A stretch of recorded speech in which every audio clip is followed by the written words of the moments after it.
But CNN, she wasn't done.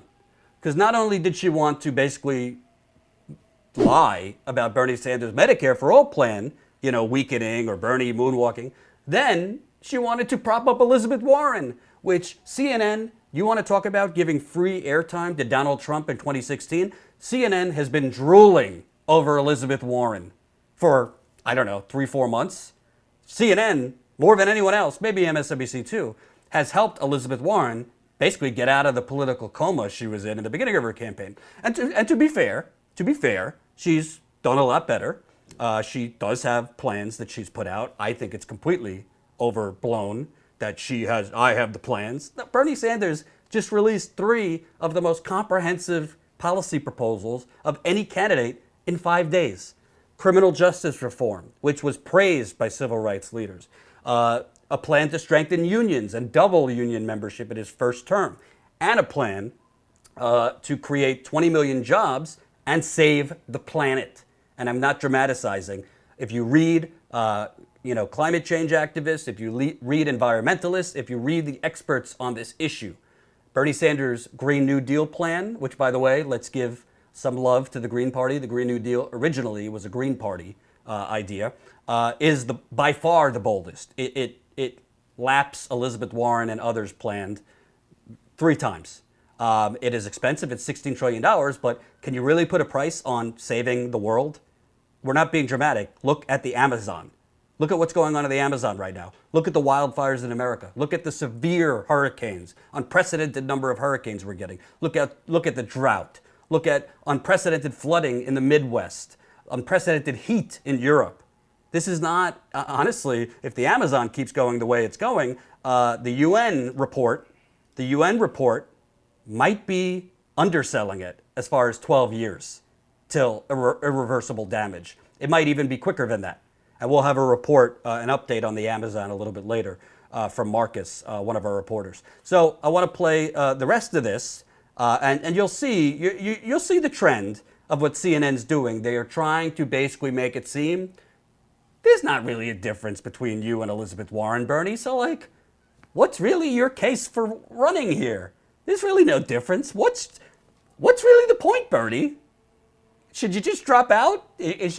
Are you so 2016? Have you lost the mojo and it's all Warren's? Let's take a look. I want to talk about how you describe yourself, which is as a democratic socialist. You have said that, quote, unfettered capitalism is destroying the moral and economic fabric of this country. It's one of the things that draws a lot of your supporters to you. But your 2020 opponent, Elizabeth Warren, who agrees with you on most issues, says that she's a capitalist down to her toes. She's not a democratic socialist like you describe yourself. How do you explain that to voters who are wondering what's the difference here? Okay, well, I'll let Senator Warren speak for herself, but I will tell you what I believe. And I believe right now, if we are going to transform our economy so that it works for working people and not just large profitable corporations and the 1%, if we're going to end the absurdity of major corporations like Amazon that made $10 billion in profit last year, not paying 1 penny in federal income tax, if we're going to end the outrage that 3 people today in America own more wealth than the bottom half of the American people. But is it 49% of all know it. But if you're going to end that, the only way you do it is when millions of people stand up and take on the corporate elite. To me, one of the aspects I know what you're is organizing people, and getting people involved in the political process so that we take on those people today who have so much economic and political power. I know what your pitch is on that. Is it possible for 2 candidates who see eye to eye, but one is a capitalist and one is not? Well, I'm not quite sure what that question is about. All I know is Senator Warren is running her campaign. I mean, the labels are very far apart, and yet some of your policies are much closer together than those labels would indicate. How do you make sense of that? We'll let the American people make those decisions. And I love it. He was like, excuse me. That excuse me was a little less of a decibel than excuse me, but love it nonetheless. And they're trying to frame it. And this is kind of what you heard CNN and other corporate outlets doing during 2016. Well, Hillary Clinton and Bernie, they're not that far apart on policy, right? And they're trying to do it with Elizabeth Warren. well, you basically agree on most things. Well, that's actually not true. And to be fair, I'm not saying Elizabeth Warren is Hillary Clinton. I know a lot of you don't like Elizabeth Warren. She's not my first choice. She's not my second choice. But she's not as bad as Hillary Clinton on policy. She's certainly not as bad as Joe Biden, Donald Trump, and that much. So Elizabeth Warren and Bernie Sanders don't agree on everything, because Elizabeth Warren's mentality and her case for why she should become president is the way out of this mess, the way out of this right here. If I have it still. Oh, no, I got rid of it. The way out of the mess we're in with the income inequality is to basically regulate the entire system. The more regulation, the better. Yeah, we do need regulatory reform, but I got news for you. There was regulation in place, and there was regulatory bodies in place. For example, with the Wall Street, and supposed to be regulating banks. Yeah, they were asleep at the switch, and that's by design. We have a lot of regulatory bodies in this country that aren't able to regulate because the problem is the overwhelming power of money in politics. That's why the very regulatory bodies that are supposed to be regulating big banks, that are supposed to be regulating and inspecting risky behaviors, weren't. So Elizabeth Warren is not as strong as Bernie Sanders on getting money out of politics. She has already said, if I become the nominee, I'm not going to unilaterally disarm, and I might raise corporate cash. Well, during the general election. Well, if you're already making these mini agreements with yourself, if you're already making these rationalizations with yourself to be, if you're the nominee, well, what are you going to do when you're president? When's the next, in this case, we got to take money or, meet with this lobbyist or do this because for the greater good. That's the entire neoliberal Democratic Party.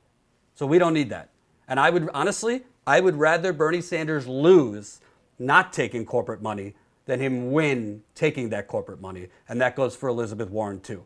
But what CNN's trying to do here is frame it that Bernie Sanders and Elizabeth Warren, there's really no daylight here. So why should people vote for a socialist rather than somebody who says I'm a capitalist down to my toes? Well, there is daylight. First of all, one of the biggest sources of income inequality, one of the biggest sources of our Gilded Age economy is none other than the military-industrial complex. We have over 1,000 bases, military bases, around the world. There's a lot of money to build and upkeep those bases. We have an insane amount of new fighter jets and submarines and all this stuff that we don't need. A lot of money. We are building and dropping so many bombs in so many Muslim countries.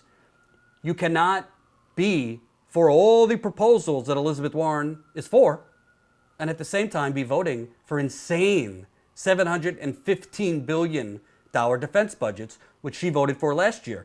This year, it has been increased to $738 billion. She was not there, neither Bernie Sanders was not there for that vote, so we don't know how she would have voted. But she voted last year for the $715 billion. I would say that's a pretty big difference.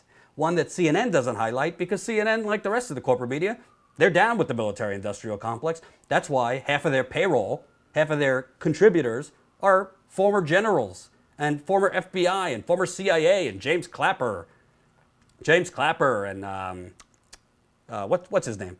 James Clapper, John Brennan, and all these people. So that's a pretty big difference. Oh, CIA. Yeah. And by the way, obviously, we got to throw in Tulsi Gabbard, who's being screwed out of the debate stage for the third presidential debate. The DNC, the polls that have Tulsi at 3 or 4%, those aren't credible polls. So Tulsi Gabbard is being screwed.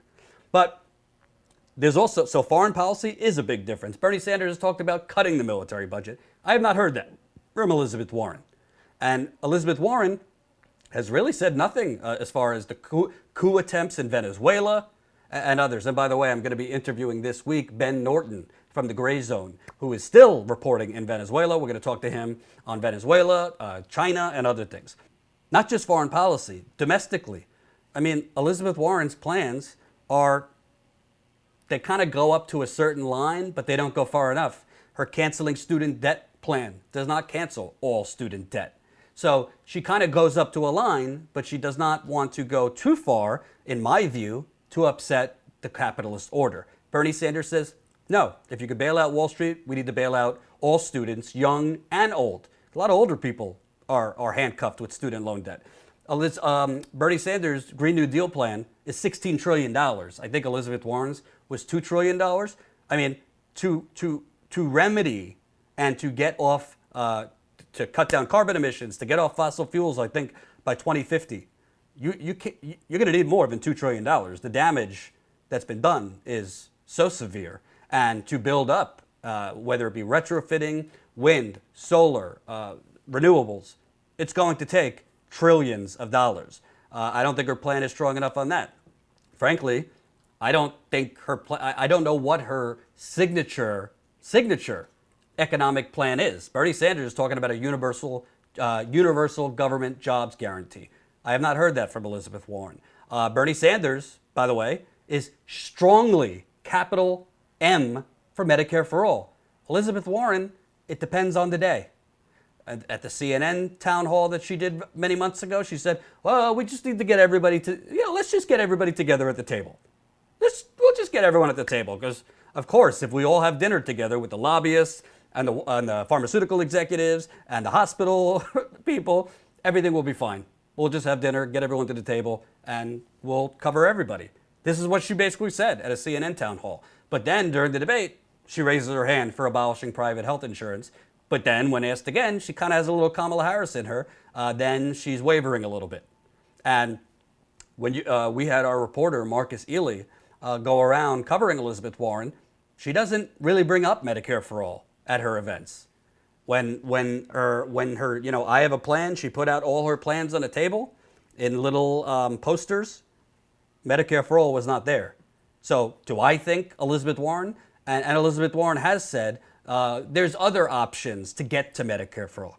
This is the talk of people who are not concretely for not only a government health care program, but ending private health insurance. Because fundamentally, you have to understand as a candidate that the problem isn't just a structural problem, which is having, so many middlemen, so much bureaucracy. The problem is the psychological problem, which is healthcare should not be a commodity.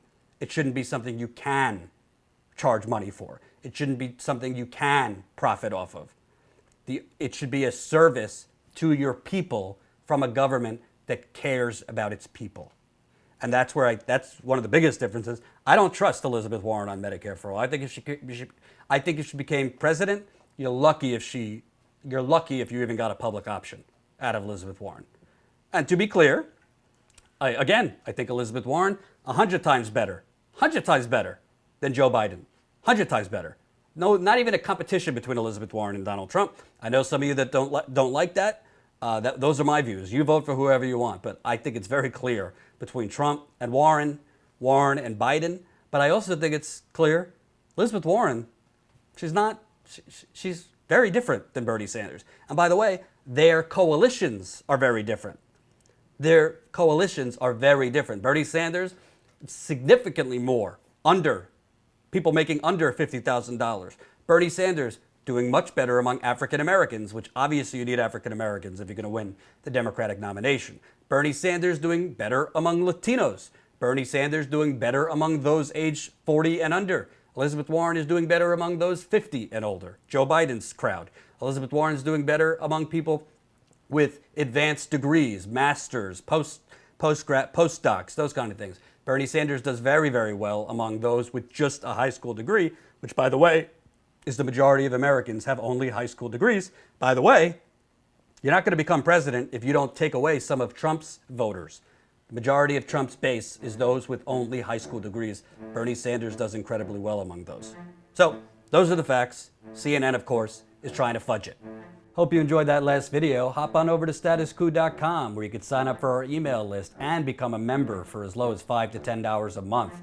Membership is how we grow. That's statuscoup.com/join. And remember, join our email list so we can grow the revolution with you.